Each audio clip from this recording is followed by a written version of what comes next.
ఈరోజు మనమంతా కూడా ఇలా కలవడం చాలా సంతోషంగా ఉంది. ఒకవైపున నేను ఒకటి చెప్తా ఉన్నా, వైఎస్ఆర్ కాంగ్రెస్ పార్టీకి మొట్టమొదట బీజం ఎక్కడ పడింది అని అంటే కర్నూలు జిల్లా నల్ల కాలువలోనే పడింది.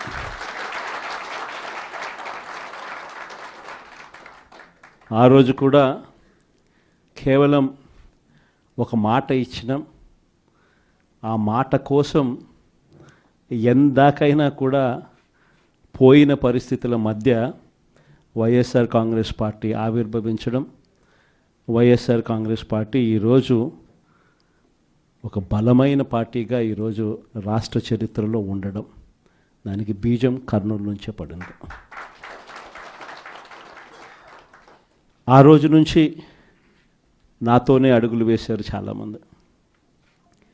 ప్రతి అడుగులోనూ కూడా ఆ రోజు పార్టీ పెట్టిన రోజు నుంచి ఈ రోజు వరకు గమనిస్తే కూడా మన పార్టీకి ఎవరైనా కూడా సిద్ధాంతం ఏమిటి అని చెప్పి ఎవరైనా కూడా వైఎస్ఆర్ కాంగ్రెస్ పార్టీ ఐడియాలజీ ఏమిటి, సిద్ధాంతం ఏమిటి అని ఎవరైనా ఒక్కసారి కళ్ళు మూసుకొని ఆలోచన చేస్తే కంటికి కనిపించేది రెండు కనిపిస్తాయి. ఒకటి, విలువలతో కూడిన రాజకీయాలు చేయడం. రెండవది, విశ్వసనీయత అన్న పదానికి అర్థం చెప్పిన పార్టీ ఏదైనా రాష్ట్ర చరిత్రలో ఉంది అంటే అది వైఎస్ఆర్ కాంగ్రెస్ పార్టీ అని చెప్పి కూడా గర్వంగా చెప్తాం. నిజంగా ఈ రెండు పదాలే వైఎస్ఆర్ కాంగ్రెస్ పార్టీ నడిపించి, అదే మాదిరిగా ఒక నాయకుడిగా గట్టిగా ఈ సిద్ధాంతాలను నమ్మి ఒక నాయకుడిగా అడుగులు ముందుకు వేశాను. నాలో ఈ గుణాలను చూసి మీరంతా కూడా నాకు తోడుగా ఇన్ని సంవత్సరాల పాటు అడుగు వేశారు. ఈరోజు నేను ఒకటి చెప్తా ఉన్నా, రాజకీయాలలో గెలుస్తాం ఓడిపోతాం ఇది వేరే విషయాలు.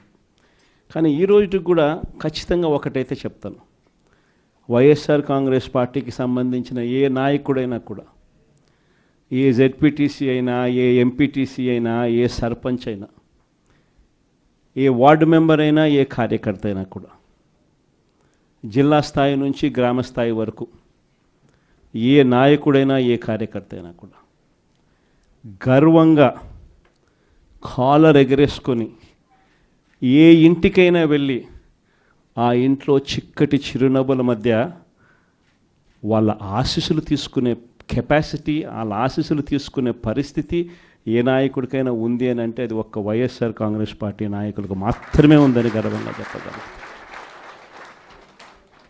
ఎందుకనంటే మనం రాకమునుపు రాజకీయాలు ఒక మాదిరిగా ఉండి, మనం వచ్చిన తర్వాత రాజకీయాలకు అర్థం ఇది అని చెప్పి తిరగరాసిన చరిత్ర ఏ పార్టీకైనా ఉంది అని అంటే అది ఒక వైఎస్ఆర్ కాంగ్రెస్ పార్టీకి మాత్రమే ఉంది అని కూడా గర్వంగా చెప్పగలుగుతా. మనమంతా ప్రజల తరపున వాళ్లకు తోడుగా నిలబడాల్సిన సమయం వచ్చింది. గ్రామ స్థాయి నుంచి మనం బలోపేతం, మళ్ళీ ఆర్గనైజ్డ్గా బలోపేతం జరగాలి. జిల్లా స్థాయిలోనూ, మండల స్థాయిలోనూ, గ్రామ స్థాయిలోనూ, ప్రతి స్థాయిలోనూ కూడా మనమంతా కూడా క్యాడర్ను మొత్తం ఏకం చేయాలి, ఆర్గనైజ్డ్ పద్ధతిలోకి తీసుకొని రావాలి. ప్రతి సమస్యలోనూ ప్రజలకు తోడుగా ఉండే కార్యక్రమం ముమ్మరంగా అడుగులు వేయాల్సిన అవసరం వచ్చింది. ఈరోజు జరుగుతూ ఉన్న పరిస్థితులు, విషయాలు కూడా మీ అందరికీ కూడా తెలుసు. రెడ్ బుక్ రాజ్యాంగంలో ఎలా జరుగుతూ ఉన్నాయన్నది కూడా మీ అందరికీ కూడా తెలుసు. చంద్రబాబు నాయుడు గారు అనే వ్యక్తి ముఖ్యమంత్రిగా ఉన్నాడు. మామూలుగా ముఖ్యమంత్రిగా ఉన్న వ్యక్తికి ఒక హుందాతనం ఉంటుంది. ఈ మనిషికి ఆ హుందాతనం లేదు. ఈ మనిషికి ఏదైనా కూడా తాను ముఖ్యమంత్రి కాబట్టి ఏ పదవైనా తనకే కావాలి, తనకు సంఖ్యాబలం లేకపోయినా తనకే కావాలి అన్న అహంకారంతో ఈరోజు చంద్రబాబు నాయుడు రెడ్ బుక్ పాలన సాగిస్తూ ఉన్నాడు. 57 చోట్ల జరిగితే 7 చోట్ల ఎన్నికను వాయిదా వేశారు. ఎందుకనంటే అక్కడ చంద్రబాబు నాయుడుకు గెలిచే వాతావరణం కనిపించక ఆ 7 చోట్ల ఎన్నికలు వాయిదా చేశాడు. మరో 50 చోట్ల ఎన్నిక పెట్టని పరిస్థితి, పెట్టాల్సిన పరిస్థితిలో, ఖచ్చితంగా పెట్టాల్సిన పరిస్థితిలో, ఎన్నికలు జరపాల్సిన పరిస్థితిలో జరపాల్సి వచ్చింది. ఆ వచ్చిన చోట్ల కూడా 50 చోట్లలో 39 చోట్ల వైఎస్ఆర్సీపీ క్యాడర్ తెగింపుతో గట్టిగా నిలబడింది. నిజంగా ఆ తెగింపు వైఎస్ఆర్సీపీ క్యాడర్ చూపించింది కాబట్టి చంద్రబాబు నాయుడు గారు ఏమీ చేయలేకపోయాడు. ఎంత దారుణంగా చంద్రబాబు నాయుడు గారు అనే వ్యక్తి ప్రవర్తిస్తూ ఉన్నాడు అన్నదానికి నిదర్శనం. ఎక్కడా కూడా చంద్రబాబు నాయుడు గారికి మెజారిటీ లేదు. ప్రతి చోట కూడా వైఎస్ఆర్సీపీ కోవిడ్ తర్వాత జరిగిన ఎన్నికలు, అంటే 2 ఏళ్ల తర్వాత జరిగిన ఎన్నికల్లో 2.5 సంవత్సరం 2.5 సంవత్సరం తర్వాత ఎన్నికలు జరిగాయి. ఆ ఎన్నికల్లో వైఎస్ఆర్ కాంగ్రెస్ పార్టీ స్వీప్ చేసిన పరిస్థితులు మనందరికీ కూడా తెలుసు. ఎక్కడా కూడా చంద్రబాబు నాయుడుకు బలం లేదు. బలం లేకపోయినా కూడా చంద్రబాబు నాయుడు గారు ఆయనకున్న అహంకారంతో ప్రలోభాలు పెడుతూ భయపెడుతూ విడిగా ఏ రకంగా చంద్రబాబు నాయుడు గారు రెడ్ బుక్ రాజ్యాంగంలో ప్రతి పదవి తనకే కావాలి అని చెప్పి తపన పడుతూ చంద్రబాబు నాయుడు గారు ఏ రకంగా చేశారు అన్నది మనమంతా కూడా చూసాం. ఎందుకు చంద్రబాబు నాయుడు గారు ఇవన్నీ చేస్తూ ఉన్నారు అన్నదానికి ఒక్కొక్కసారి నాకు అర్థం కాల. ఎందుకు అబ్బాయి మనిషికి బలం లేదు, సంఖ్యాబలం లేదు, లేకపోయినా కూడా ఎందుకు ఇంత దౌర్జన్యాలు చేస్తా, ఇంత అప్రజాస్వామికంగా ఎందుకు చేస్తూ ఉన్నాడు అని చెప్పి. ఎందుకు చేస్తూ ఉన్నాడో తెలుసా? కారణం వైఎస్ఆర్ కాంగ్రెస్ పార్టీ అంటే చంద్రబాబు నాయుడుకు భయం. వైఎస్ఆర్ పార్టీ కార్యకర్త అంటే చంద్రబాబు నాయుడు గారికి భయం. ఎందుకనంటే చంద్రబాబు నాయుడు గారు Super 6 ఫెయిల్ అయ్యాడు, Super 7 ఫెయిల్ అయినాడు. చంద్రబాబు నాయుడు గారి పాలనలో వ్యవస్థలన్నీ కూడా పూర్తిగా నీరు గారిపోయినాయి. ఇలాంటి పరిస్థితిలో ప్రజలందరూ కూడా తెలుగుదేశం పార్టీకి సంబంధించిన క్యాడర్ ఎవరూ కూడా ప్రజల దగ్గరికి వెళ్ళే పరిస్థితి లేదు. చంద్రబాబు నాయుడు గారి క్యాడర్, ఆయనకు సంబంధించిన ఎంపీటీసీలు కానీ, ఆయనకు సంబంధించిన కార్యకర్త కానీ ఎవరైనా కూడా ప్రజల దగ్గరికి వెళ్తే ఇంట్లో నుంచి చిన్న పిల్లలు సైతం క్యాడర్ను కూడా తిరగనిచ్చే పరిస్థితి ఉండదు. క్యాడర్ను సైతం, చిన్నపిల్లలు సైతం ఇంటికి పోతూనే మా 15,000 సంగతి ఏమిటి అంటారు. అమ్మలు మా 18,000 సంగతి ఏంటి అని అంటారు. వాళ్ళ అమ్మలు మా 48,000 సంగతి ఏమిటి అంటారు. ఇంట్లో రైతన్నలు మా 26,000 సంగతి ఏమిటి అని, ఉద్యోగం ఎతికే పిల్లలు మా 36,000 సంగతి ఏమిటి అని చెప్పి ఇలా ప్రతి ఒక్కరూ ఇంట్లో ప్రశ్నిస్తారని కనీసం క్యాడరు కనీసం ఇండ్లకు కూడా పోని పరిస్థితిలో చంద్రబాబు నాయుడు గారి పార్టీ ఈరోజు పరిపాలన సాగిస్తూ ఉంది. ఇలాంటి పరిస్థితుల్లో చంద్రబాబు నాయుడు గారిని ప్రశ్నించే స్వరం ఉండకూడదు అని రాష్ట్ర వ్యాప్తంగా ఒక భయానక వాతావరణం క్రియేట్ చేసే కార్యక్రమంలో భాగంగా ఇవన్నీ కూడా చంద్రబాబు నాయుడు గారు చేయిస్తూ ఉన్నాడు. ప్రజాస్వామ్యంలో ఎప్పుడూ కూడా మనుషులకు మంచి చేయాలి, మనుషులకు మంచి చేసి వాళ్ళ గుండెల్లో స్థానం సంపాదించుకొని, వాళ్ళ మనసుల్లో స్థానం సంపాదించుకొని ఒక నాయకుడు అనేవాడు పాలన చేయాలి.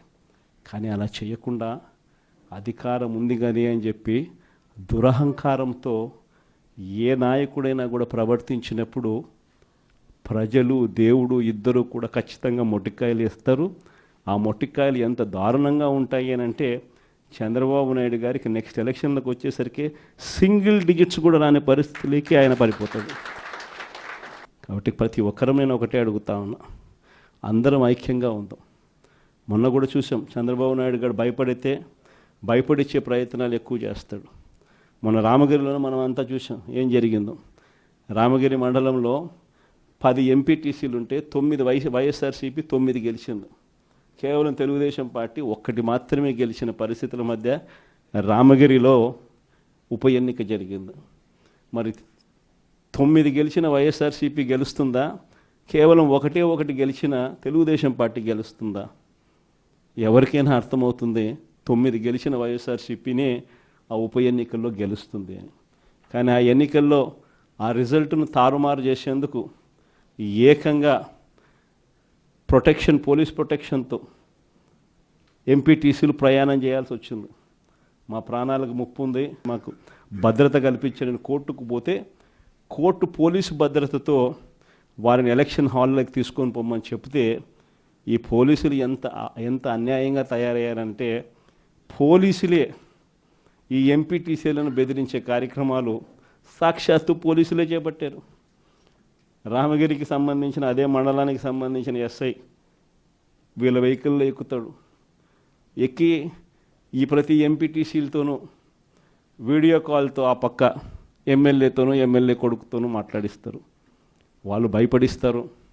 మీ ఇంట్లో మీ అమ్మ మీ నాయన ఇంటికి రావాలంటే ఖచ్చితంగా ఎంపీటీసీ ఎలక్షన్లలో వాళ్లకు అనుకూలంగా ఓటేస్తేనే జరుగుతుందని బెదిరిస్తారు. అయినా కూడా మన ఎంపీటీసీలు ఎక్కడా కూడా తలగ్గకపోయేసరికి ఎలక్షన్ టైం దాటిపోయేదాకా వాళ్ళని తిప్పుతూ ఎంపీడీఓ కార్యాలయానికి తీసుకొని పోకుండా కోరం లేదని ఎన్నిక వాయిదా. తర్వాత వాళ్ళందరినీ పెనుగొండకు తీసుకుపోయారు. అక్కడికి తీసుకొని పోయి అక్కడ వాళ్ళందరినీ బైండ్ ఓవర్ చేసే కార్యక్రమం వీళ్ళు చేస్తారు. ఏమయ్యా ఈ అన్యాయం అని చెప్పి మన పార్టీ జిల్లా అధ్యక్షురాలు ఉషమ్మ గట్టిది స్టీల్ లేడీ అని చెప్పాలి. ఆవిడతో పాటు కంటెస్ట్ చేసిన ఎమ్మెల్యే ఇద్దరికి పోయి మా ఎంపీటీసీలు మీరు ఎలా నిర్బంధిస్తారని చెప్పి పెనుగొండలో ఆమె ధర్నా చేస్తే, ధర్నా చేసినందుకు వీళ్ళ మీద కేసులు. వీళ్ళు మా పార్టీకి సంబంధించిన మా ఎంపీటీసీలకు తోడుగా నిలబడేదానికి వీళ్ళు పోతే వీళ్ళ మీద కేసులు పెట్టి అరాచకం సృష్టించే కార్యక్రమం. ఇద్దరితో ఆగల. మళ్ళీ రామగిరిలో మళ్ళీ ఎన్నిక జరపాల్సి వస్తుంది కాబట్టి భయానక వాతావరణం క్రియేట్ చేయడం కోసం అని చెప్పి లింగమయ్య అని చెప్పి మన పార్టీకి సంబంధించిన ఒక కురుబ నాయకుడు, ఒక బీసీ నాయకుడు ఏకంగా యాక్టివ్గా ఉన్నాడు అని ఆ మనిషిని కొట్టి చంపారు. నిజంగా ఆశ్చర్యం అనిపించింది, బాధ అనిపించింది. ఎందుకు ఈ రాజకీయాలు ఈ స్థాయికి దిగజారుస్తున్నారు అని చెప్పి. అరే మంచి చెయ్యి, సూపర్ 6 హామీ ఇచ్చినాం, సూపర్ 7 హామీ ఇచ్చినాం, పిల్లలకు చేయాల్సిన ఫీజు రీఎంబర్స్మెంట్ బకాయిలు పెండింగ్లో పెట్టాం, ఆరోగ్యశ్రీ బకాయిలు పెండింగ్లో పెట్టాం, రైతులకు అన్యాయం చేస్తూ ఉన్నాం.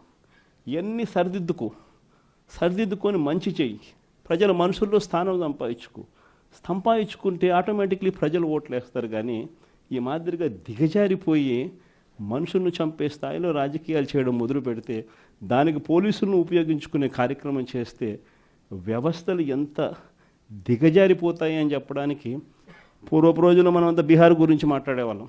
బీహార్లో ఎలా ఉండేటివి, బీహార్లో అలా ఉండేటివి అని. ఈరోజు బీహార్ గురించి మాట్లాడాల్సిన పనుల ఆంధ్ర రాష్ట్రం ఎలా ఉంది అని చెప్పి చూస్తే బీహార్ను మించిపోయిన పరిస్థితిలో ఆంధ్ర రాష్ట్రం కనిపిస్తూ ఉంది ఈరోజు ఆంధ్ర రాష్ట్ర పరిస్థితి. ఇలాంటి పరిస్థితుల మధ్య మనం యుద్ధం చేస్తూ ఉన్నాం. మీ అందరికీ నేను ఒకటే చెప్తా ఉన్నా, కష్టాలు శాశ్వతం కాదు. ఒక చీకటి వచ్చిన తర్వాత ఖచ్చితంగా వెలుతురు వస్తుంది. ఇది ప్రతి ఒక్కరం గుర్తుపెట్టుకోండి. చూస్తూ కన్ను మూసుకుంటే 3 ఏళ్ళు కూడా అయిపోతుంది.